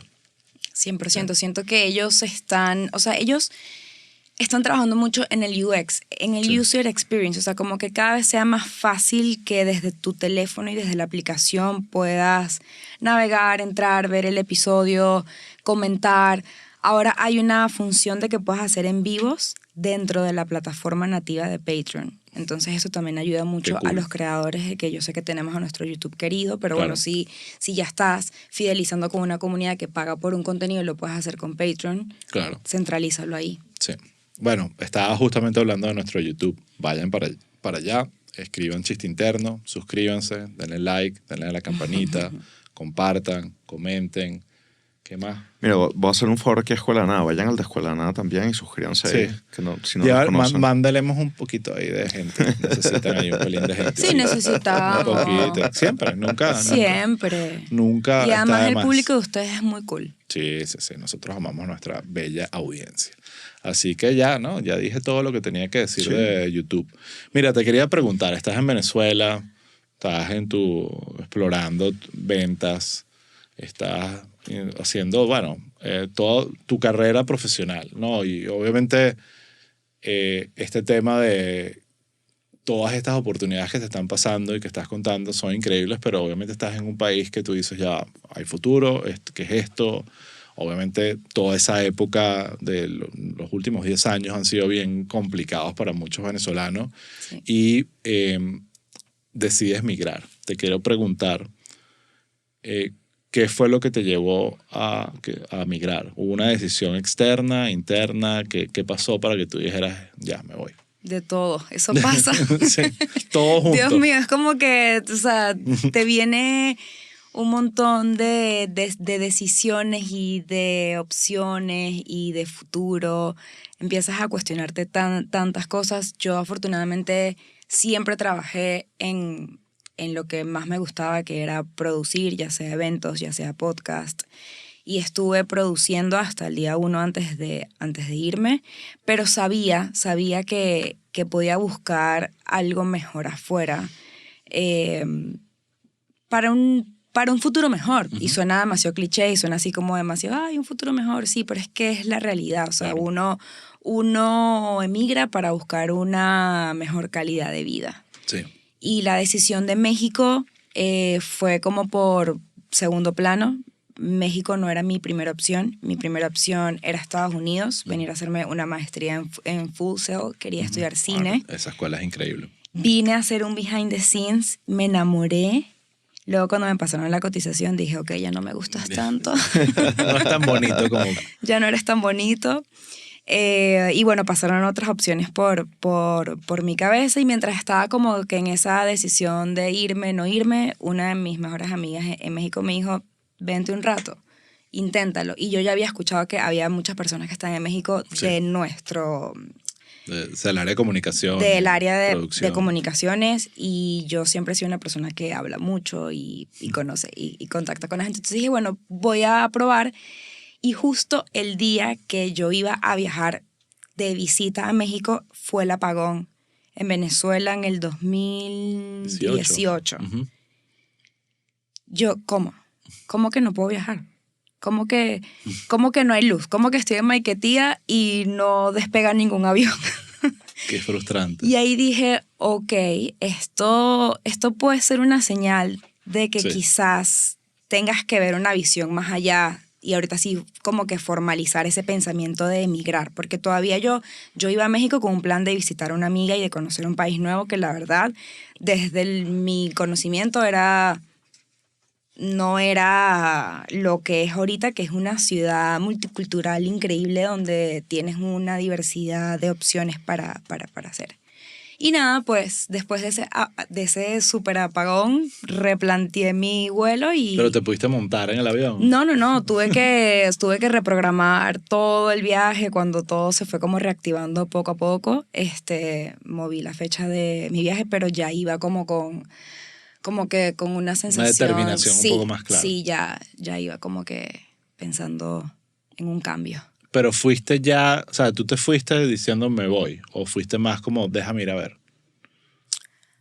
Las dos. Las dos. Las dos. Ok. Sí. Yo ya estaba pensando... Pero te fuiste y volviste a Venezuela, como que, o sea, de que volví. ¿Me explico? Sí, pero cuando me volví solo a terminar de buscar las cosas que me Exacto. quedaban. O sea, ya viniste decidida. Sí. Perfecto. Cuando llegas a México, ¿cuál era tu plan? O sea, buscar trabajo, ya tenías algo más o menos arreglado. Tenía algo más o menos hablado en una agencia de marketing. Comencé como que a trabajar en redes. Okay. Ahí justo cayó la pandemia. En el momento que regresé, fui y vine. Y cuando me devolví, cayó la pandemia. Y afortunadamente fui Wow. de esas nómadas, de esas sí, nómadas digitales que tenía como muchas cuentas. Y trabajé para Vogue y trabajaba para otras agencias digitales. Y ahí también estuve trabajando para Latinoamérica de Moda Podcast, que fue uno de los primeros podcasts en los que trabajaba. Era totalmente audio en ese momento. Ujú. Y por ahí yo recibo un mensaje de Leo en mi Instagram. Me dice, hola, ¿cómo estás? Soy Leo. Tengo un proyecto nuevo que se llama Escuela de Nada y estoy buscando una productora. ¿Quieres? Y yo le digo, oye, mira, no estoy ahorita. Creo que el mensaje fue justo cuando estaba como que yendo y viniendo. Le dije, mira, Leo, no estoy ahorita disponible. ¿Y por qué te escribe Leo? O sea, ¿cómo él se entera de tu existencia? Creo que por ahí le sonó mi nombre. Yo Ok. conocía a Chris. Okay. No éramos muy amigos, pero recuerdo que esas noches de probando material, como que ahí uno conocía gente. Claro. No sé si por ahí como que le vino mi nombre. A Nacho también lo conocía de la radio porque él estaba Claro. con Michelle en uno de los programas y Manuel Ángel, si no me equivoco. Ujú. Creo que por ahí le vino el nombre y fue Leo quien me escribió. Y antes dijiste de que no. eso, y le dije que no. Pasa. Mi primer acercamiento a Escuela de Nada fue ahorita Fue no negativo, estoy disponible. sí. Qué rechazo. Bueno, sí, o sea, no fue como que no quiero, fue como que ahorita no estoy disponible. Claro, Bueno, pero la verdad. entendamos que también es escuela de nada antes de ser escuela de nada. Entonces también... Un proyecto nuevo, un ¿Qué Un es proyecto. esto? proyecto nuevo. Sí, y como que en ese momento yo dije, estoy en México, quiero trabajar en una empresa mexicana Sí. y entré a trabajar en Grupo Bimbo. Ok. Después de que la pandemia medio se estabilizó, llegué a Grupo Bimbo, que yo juraba que era una empresa venezolana. Yo decía, ¿qué? Pero no, es una empresa mexicana, Claro. súper Enorme. familiar, enorme, con sede en más de 50 países. En Grupo Bimbo me contrataron para hacer un evento que es el evento global que ellos hacen todos los años, se llama el Global Business Forum, donde íbamos a traer a más de 2.000 colaboradores de todos los países. No sé, eso fue una producción increíble y súper agotadora y muy burocrática, pero donde aprendí un montón. De un evento presencial que íbamos a movilizar a mucha gente, terminamos haciendo un evento live streaming porque la pandemia igual todavía estaba ahí dando sus secuelas.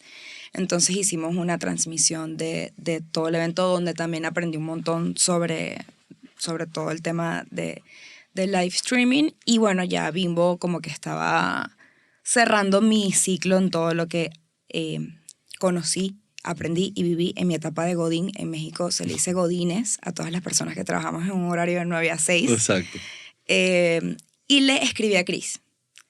Le dije, épale, ¿todavía están buscando una productora? Le escribí a Chris, le escribí a un par de personas que también tenía conocidas y Chris me dijo, vente mañana. Y yo, mañana, yo todavía estoy no, vente mañana. me fui al estudio que teníamos antes, no la casa en donde estábamos ahora. Y los muchachos me dijeron, te queremos. Y esto, para Vente entender ya. un poco en el momento, ya en ese momento Escuela de Nada existía, pues ya había salido y tenían su audiencia. Sí, Escuela de Nada tenía 3 años, si no me equivoco. Ya estaban rodando. Sí, Perfecto. ya habían pasado de las Domination, ya habían hecho su primera gira, Ok. que fue un boom. Exacto, claro, por eso es lo que quería Un entender. boom. Entonces Me siento ellos una probablemente tía. ellos estaban... Fue un éxito los muchachitos. Fue un boom. Sí. Usaron un pullero. Claro, entonces ellos estaban en esta etapa de crecimiento, ahora ya no somos nosotros tres con nuestro proyectico, esta vaina está creciendo, necesitamos ayuda, necesitamos estructura, necesitamos orden. Correcto. Y ahí apareces. Ahí aparezco yo otra vez. Creo que ellos no tenían eso tan claro en su cabeza, pero Claro. por ahí el subconsciente, las vocecitas que tenían atrás se lo estaban diciendo. Claro, claro.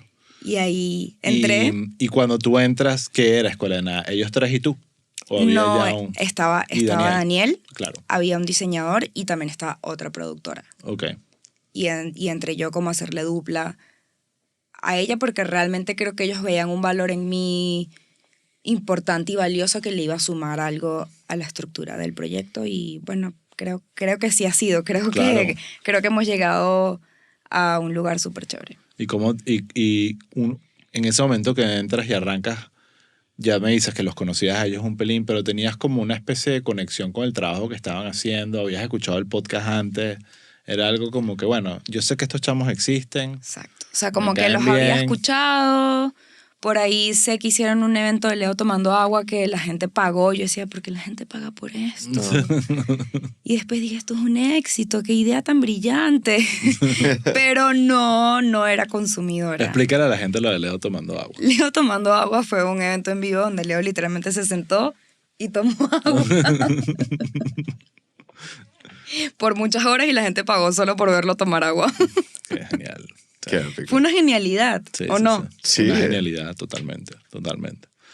Cuando Leo vino por acá la última vez que hablamos de Tom Green, hablamos un poquito de ese tipo de humor, ¿no? De que Tom Green es una representación perfecta de esas cosas como raras pero geniales, que es súper básico. Justamente Tom Green... Que es como lo absurdo, ¿no? Lo absurdo, sí, el humor absurdo, pero que de alguna forma tú dices que es genial. Exacto. Con Tom Green él tenía no un invitado, él tenía a Glenn Humplink, que era como su co-host, y después tenía a otro pana que le pagaba y ganaba un sueldazo y él solo estaba detrás de como una ventana así de utilería con una tacita de café tomando café. Ese era su único rol en todos los episodios.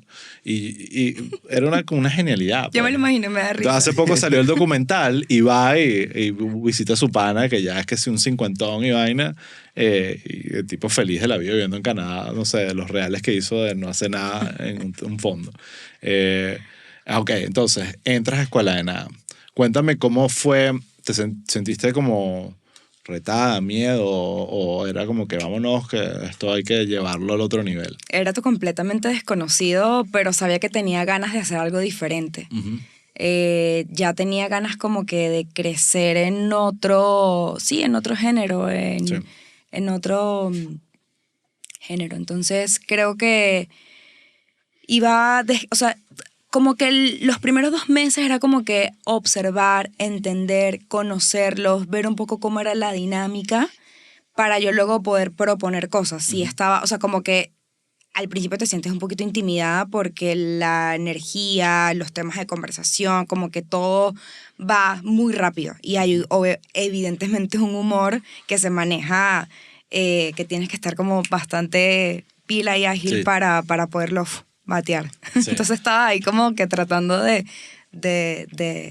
entenderlo, pero no me tomó más de 1 mes poder como que ir entendiendo, ok, ¿y por qué no hacemos esto en redes? Ok, ¿y por qué no necesitamos una persona más aquí? Ok, entonces ¿por qué no mandamos? O sea, como que poco a poco fui engranando las piezas y ellos también obviamente fueron aportando mucho para que siguiéramos creciendo. Si tú tuvieses que decir o describir cuál es el secreto de Escuela de Nada, ¿qué hace que Escuela de Nada sea algo que conecte con tanta gente? Es la genialidad de ellos 3. Sí.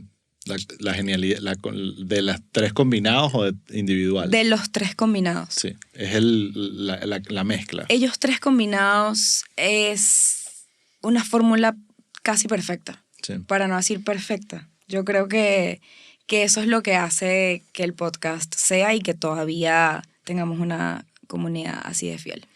Sí, coincido contigo, que justamente lo uso de ejemplo en el workshop, que hablo de la autenticidad y de la originalidad, ¿no? De estos dos términos que parecen sinónimos, pero no son.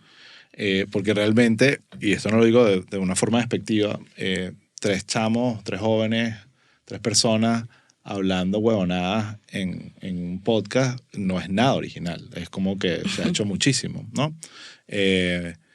Pero la autenticidad de cada uno de ellos y ese cóctel de la mezcla de esas tres, y ojo, sumaría ya a Daniel, porque además creo que hay un elemento también de personalidad que participa en eso.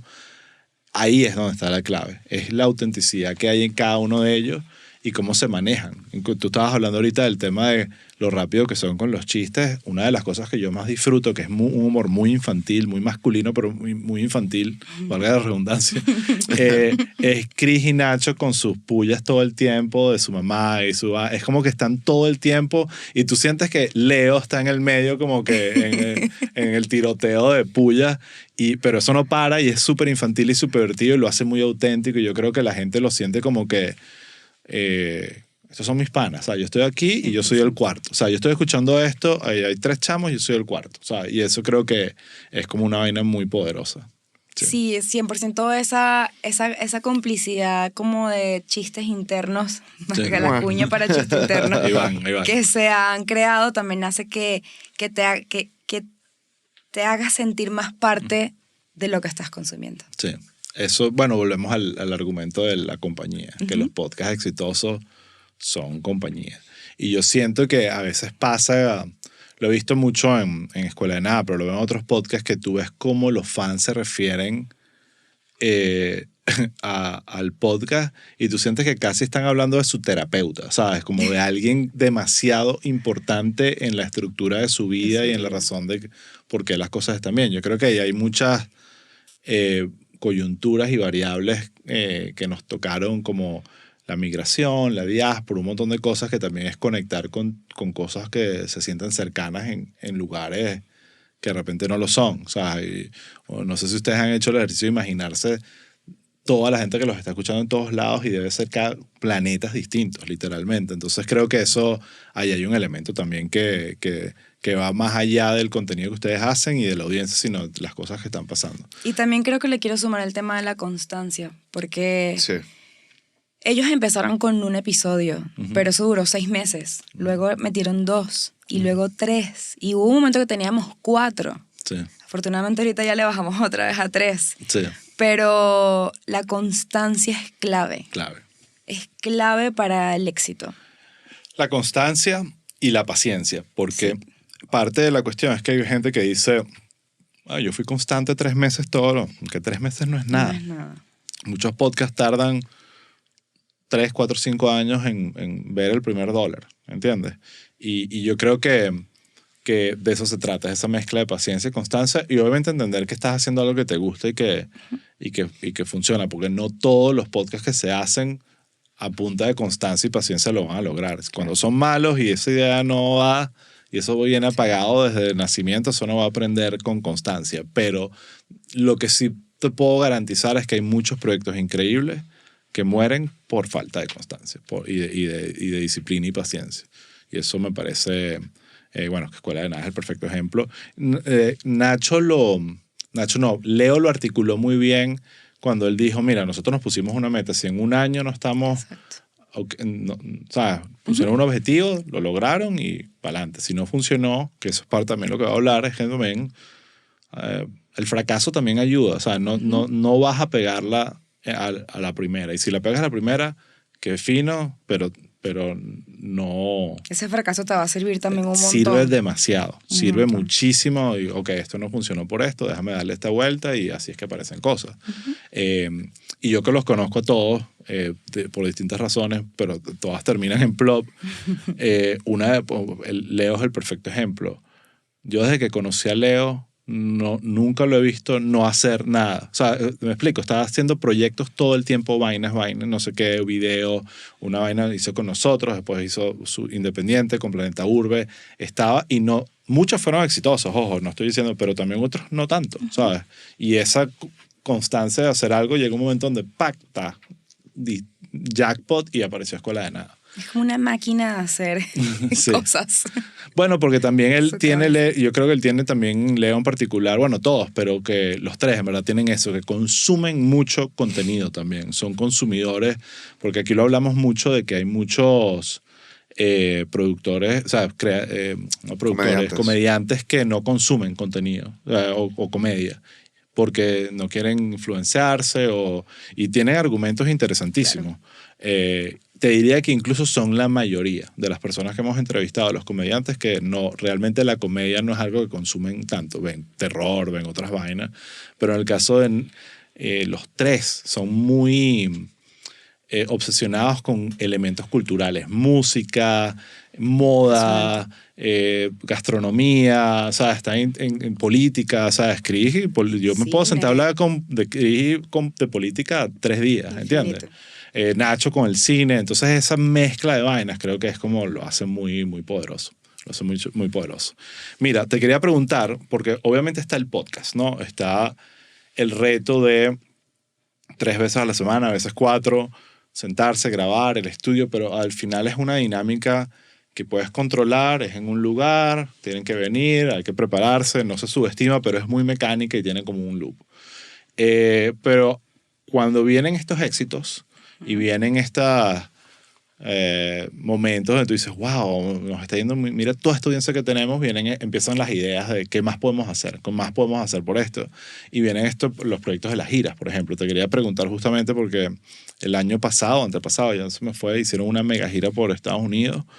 El año pasado. Y bueno, Estados Unidos, América Latina, Europa también. Sí. Y bueno, ese es otro monstruo. Y además ustedes, me acuerdo que el año pasado, y lo viví de una manera divertida porque hablando con Chris, Nacho y Leo en paralelo, cada quien lo estaba sufriendo a su manera. Ese reto absolutamente desquiciado de, no, vamos a hacer una gira, pero no paramos a hacer el podcast y hacemos shows y hacemos episodios y la vaina fue como un maratón que yo creo que fue como un reto. Explícame cómo sobrevivieron a eso. Qué dolor de cabeza me acaba de dar otra vez. De locos. Instantáneo y que no. ¿Por qué no van a hacer eso más? ¿Por qué creer que lo podemos todo? Sí. Y la verdad que sí pudimos, pero luego, o sea, es un desgaste súper grande hacerlo y por más que lo quieras planificar, siempre salen imprevistos, porque también dentro de la gira hay cosas que ellos también van viviendo y van disfrutando y van conociendo lugares, entonces como que eran muchas cosas que manejar, lo logramos. Además de eso, ¿no están haciendo también un documental? Y además de eso estábamos grabando todo lo que estaba pasando. Qué locura. Fue una locura. Sí. Nada, pues se grabaron episodios en carro, se grabaron episodios en hotel, se grabaron episodios en backstage, se publicaron episodios tardes, se les escribía así desde las oficinas en México, nosotras escribiéndoles, muchachos, por favor, el episodio. Se sufrió, pero... Duro. Pero se logró sacarlo con éxito. Pero es también esa es como el reto como tal también a veces es querer hacerlo, no, vamos a hacer esto y esto y esto y esto y después, bueno, después recoges las piezas rotas y dices, ok. Pero ese desgaste lo vas acumulando también. Claro. Y es rudo, pues por eso es que de repente, muchachos, ven unos episodios que bueno, que evidentemente estamos cansados y no es de hacer esto, es porque hay un agotamiento acumulado de una exigencia que también queremos darles a todos ustedes cuando ellos van de gira, cuando están afuera, luego regresar a casa también es como que reconectar en mi espacio, en donde estoy para poder volver a dar lo mejor y no hemos parado ni una semana de publicar los contenidos. Sí. Y somos humanos dentro de todo. No, y a veces uno, incluso estando metido en estos que uno conoce cómo debería funcionar todo, a veces subestima el impacto que tiene cada decisión que uno toma. Entonces, cuando dices, no, te inspiraste y que no, vamos a hacer gira y grabar todos los episodios y además vamos a hacer live. Y fiestas. Y fiestas. Y vamos a hacer after party. Y nada, lo prometimos, tenemos que darle. Y después uno está y que, Dios mío, qué momento de inspiración se me ocurrió todas estas ideas. Pero es brutal. Que son buenísimas todas. Y son buenos cuentos, pues, ¿no? Entonces yo creo que eso, no sé, me parece que es una señal muy positiva del éxito, de cuando estás en ese tema de buscar y hacer más cosas y crecer, obviamente, y entender que para que esto funcione y todo el mundo pueda vivir de esto, tienes que seguir alimentando al monstruo. Y a eso le sumo la importancia de que tengas un equipo que te respalde. Justo te iba a preguntar de eso. Si quieres hacer tanto, necesitas tener ayuda. Te iba a preguntar justo por eso, a mí me gusta hacerlo, que menciones cuál es ese equipo de DN, más allá de Leo, Chris y Nacho, que está, y de ti obviamente, que están detrás ahí. Uno lo puede percibir un poquito en el documental. Obviamente está Daniel, o sea, hay gente que uno como ve, pero obviamente el equipo de Escuela de Nada crece. O sea, bueno, voy a empezar por las 4 jefas, que somos Alexandra, Daniela, Sara y Andrea. Nosotras somos las jefas. Claro. Así me encanta hacerlo. Cada vez que llega un invitado a la casa de Escuela de Nada, que pasa por nuestra oficina, este es el espacio de las jefas. Bienvenidas. Nosotras somos las que literalmente hacemos que esto funcione y exista. Estoy yo como encabezando un poquito el rol de la producción, de la gerencia, llevando un montón de cosas que están pasando a nivel de organización de la casa, pagos, clientes, invitados, un poco de todo. Está Daniela, que lleva toda la parte de dirección creativa, redes sociales, cualquier proyecto nuevo que hay. Ella busca como que la mejor forma de comunicarla visualmente y hace dupla con Andrea, que Andrea es nuestra diseñadora, estrella increíble, que hace todos los thumbnails y cualquier gráfico que vean en nuestras plataformas digitales. Y luego está Sara, que es nuestra YouTube manager, lleva toda la gestión de YouTube. De hecho, a ella le pedí mucha información ahorita que me diera fresca porque ella está con YouTube todos los días para que me diera para nuestro masterclass. Y Sara, lleva todo lo que es el network de la plataforma y también lleva la producción de Daniel Probando Cosas, que es el nuevo web show, que ya va por su 2ª temporada o creo que ya va a empezar su 3ª temporada y creo que es un web show que va a seguir escalando y... Lo vi por ahí probando perro caliente. Los mejores perro calientes de Miami. Sí. Y es un web show que yo creo que va a seguir escalando y la idea es que nos vayamos a otros países a seguir probando cosas con Daniel. Está Daniel en el departamento de postproducción, encabezando todo, la edición de los episodios y me faltan 3 personas más, que es Daniel. Él lleva toda la parte del community management. Vero es nuestra researcher, ella nos ayuda como que a ver los temas que están en tendencia para que luego nosotros los pongamos a la luz. Y está Guille, que lleva toda la parte de creatividad de los clips. Somos un gentío. Y está Tere, que nos ayuda en la casa y nos consiente con cafecito rico. Hace falta. Tere nos hace falta. Los beneficios de vivir en México. En Latinoamérica. Sí. Aquí no tenemos Tere. Bueno. Saludos a Tere. Te extrañamos, Tere. Te extrañamos. Inmensamente. Lo otro que mencionas ahí, qué increíble tener a alguien que sepa hacer clips, ¿no? Porque ahorita es como que vives o mueres de un buen clip o de un clip mediocre. Sí. Todo está hecho para que el clipcito funcione y tenga el gancho en los primeros, ¿sabes? Todo es una ciencia. Y si no funciona, también tienes que buscar sembrar esos clips dentro del episodio. O sea, va como que de la mano. Si el episodio no te da para que saques un clip así súper optimizado, busca tú también sembrarlo para que luego lo puedas poner en redes. Te tengo una pregunta, por cierto. No, mentira. Te cobro. Pon clip. Te cobro. Bueno, mira, voy a hacer ya la última pausa para que saltemos a nuestra colita de Patreon y ya entremos en los chismes. Toda la parte de que hables paja de todos estos carajos. No, mentira. Claro que no, claro que sí.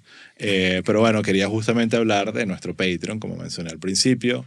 Le estamos metiendo mucho cariño. Justamente pronto, ya este episodio va a salir y ese pronto va a tener sentido, vamos a hacer unos anuncios muy finos de unos upgrades que vamos a hacer para todos nuestros Patreon, así que váyanse sumándose porque vienen cosas más finas, vamos a darles más. Y nada, estamos, es como eso. En un momento ya vamos a hacer 5 episodios a la semana y después que no, mentira, vamos a hacer. Que no acabas de escuchar cuántos. No acabo de escuchar cuántos. Sí, nos arrepentimos. No, mentira, por ahorita nos mantenemos en 2. 2 está bien. 2 está bien. Y bueno, vayan a nuestro Patreon, escriban Chiste Interno. Allí hay 2 opciones. Pueden pagar $5 por acceso a todo el contenido y $15 para ser productor ejecutivo, que los ponemos en los créditos. Tenemos un chat especial con ustedes, les respondemos preguntas. Cuando hacemos episodios especiales, le damos prioridades a las preguntas de ustedes y bueno, estamos ahí metiéndoles cariño. Así que nada, vayan al Patreon.